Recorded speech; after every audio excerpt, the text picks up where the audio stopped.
Mutual fund video series లో ఇది నేను చేస్తున్న థర్డ్ వీడియో. నా ఫస్ట్ రెండవ వీడియోలో మ్యూచువల్ ఫండ్ బేసిక్స్ గురించి చాలా సింపుల్ వేలో చెప్పడం జరిగింది. ఒకవేళ మీకు ఇంట్రెస్ట్ ఉన్నట్టయితే మన లామా వెల్త్ యూట్యూబ్ ఛానల్ ని విజిట్ చేసి ఆ ఛానల్లో ఆ వీడియోని చూడొచ్చు. మీరు ఫుల్ గా రీసెర్చ్ చేసి ప్రోస్ కాన్స్ అన్ని తెలుసుకొని ఫైనల్ గా ఒక మ్యూచువల్ ఫండ్ లో ఇన్వెస్ట్ చేద్దాం అనుకున్నారు. మనీ కంట్రోల్ యాప్ లోకి వెళ్లి ఆ మ్యూచువల్ ఫండ్ నేమ్ టైప్ చేసి సెర్చ్ చేయగానే ఆ మ్యూచువల్ ఫండ్ కింద డైరెక్ట్ అండ్ రెగ్యులర్ అని రెండు రకాలైన ప్లాన్స్ మీకు కనబడతాయి. దాని పక్కనే గ్రోత్ అండ్ ఐడిసిడబ్ల్యూ అని రెండు రకాల ఆప్షన్స్ కూడా కనబడతాయి. అసలు ఈ ప్లాన్స్ ఏంటి, ఆ ప్లాన్స్ లో ఉన్న ఆప్షన్స్ ఏంటియో ఈ వీడియోలో తెలుసుకుందాం. ప్రతి మ్యూచువల్ ఫండ్ కి అది ఈక్విటీ కావచ్చు, డెబ్ట్ కావచ్చు, హైబ్రిడ్ కావచ్చు, ఏ మ్యూచువల్ ఫండ్ కైనా రెండు రకాలైన ప్లాన్స్ ఉంటాయి. అవే direct plan and regular plan. First what is direct plan? ఈ ప్లాన్ లోపల మనమే డైరెక్ట్ గా మ్యూచువల్ ఫండ్ యొక్క ఫండ్ హౌస్ అయిన ఏఎంసి అసెట్ మేనేజ్మెంట్ కంపెనీతో ఇన్వెస్ట్ చేస్తాం. ఈ ప్లాన్ లోపల ఏ రకమైన డిస్ట్రిబ్యూటర్స్ ఉండరు.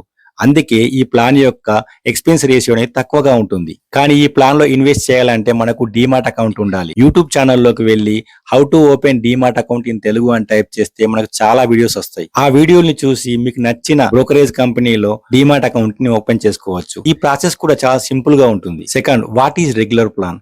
ఈ ప్లాన్ లోపల మనకు ఏఎంసి కంపెనీలకు మధ్యన డిస్ట్రిబ్యూటర్స్ ఉంటారు. ఈ డిస్ట్రిబ్యూటర్స్ ద్వారానే మనం ఈ మ్యూచువల్ ఫండ్ లో ఇన్వెస్ట్ చేయాల్సి ఉంటుంది. ఈ డిస్ట్రిబ్యూటర్స్ అంటే మరెవరో కాదు, మనకు బయట కనిపించే బ్రోకర్స్ అండ్ ఏజెంట్స్. ఈ డిస్ట్రిబ్యూటర్స్ మీకు నాకు ఎవ్వరికి కూడా ఏ పని ఊరికే చేయరు. వీళ్ళు కాస్త కమిషన్స్ ఆశిస్తూ ఉంటారు. మరి ఆ కమిషన్స్ ఎవరు ఇస్తారు? మ్యూచువల్ ఫండ్ ఏఎంసి కంపెనీ ఇస్తుందా?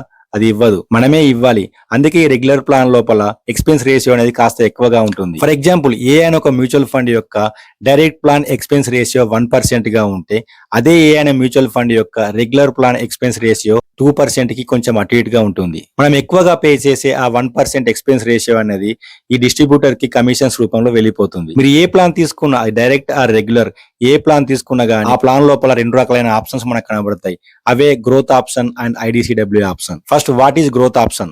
ఇది తెలుసుకునే ముందు ఫస్ట్ మ్యూచువల్ ఫండ్స్ ఎలా ప్రాఫిట్ ను సంపాదిస్తాయో తెలుసుకుందాం. యాక్చువల్లీ మ్యూచువల్ ఫండ్లు ఏం పని చేస్తాయి? చాలా కంపెనీలో ఆ కంపెనీ యొక్క షేర్ ప్రైస్ తక్కువ రేట్ లో ఉన్నప్పుడు కొని ఆ కంపెనీలను చాలా సంవత్సరాల పాటు హోల్డ్ చేసి ఆ షేర్ ప్రైస్ పెరగగానే ఆ షేర్లను అమ్మేస్తా ఉంటాయి. ఇలా వచ్చిన లాభాలని మనం కామన్ గా క్యాపిటల్ గెయిన్స్ అంటాం. చాలా సంవత్సరాలు కంపెనీలను హోల్డ్ చేస్తాయి కాబట్టి ఆ కంపెనీ యొక్క ప్రాఫిట్ లో ఉంచెల్లి కొంత భాగాన్ని డివిడెండ్స్ రూపంలో ఆ కంపెనీలు మ్యూచువల్ ఫండ్ కి ఇస్తాయి. ఇవే కాకుండా మ్యూచువల్ ఫండ్ దగ్గర ఉన్న డబ్బుల్లో కొంత భాగాన్ని రకరకాల ప్లేస్లలో పెట్టి వాటి ద్వారా ఇంట్రెస్ట్ కూడా సంపాదిస్తాయి. ఇలా క్యాపిటల్ గెయిన్స్ రూపంలో, ఇంట్రెస్ట్ రూపంలో, డివిడెండ్స్ రూపంలో మ్యూచువల్ ఫండ్స్ ప్రాఫిట్ ను సంపాదిస్తాయి. ఒకవేళ గ్రోత్ ఆప్షన్ మనం తీసుకున్నట్టయితే మ్యూచువల్ ఫండ్ కు వచ్చిన ప్రాఫిట్స్ ని మళ్ళీ తిరిగి అదే మ్యూచువల్ ఫండ్ లో రీఇన్వెస్ట్మెంట్ చేస్తుంది. దీన్నే మనం కాంపౌండింగ్ అంటాం. మనం ఊర్లలో చూస్తూ ఉంటాం కదా, అసలు మీద వడ్డీ, వడ్డీ మీద చక్ర వడ్డీ, చక్ర వడ్డీ మీద భూచక్ర వడ్డీ అని.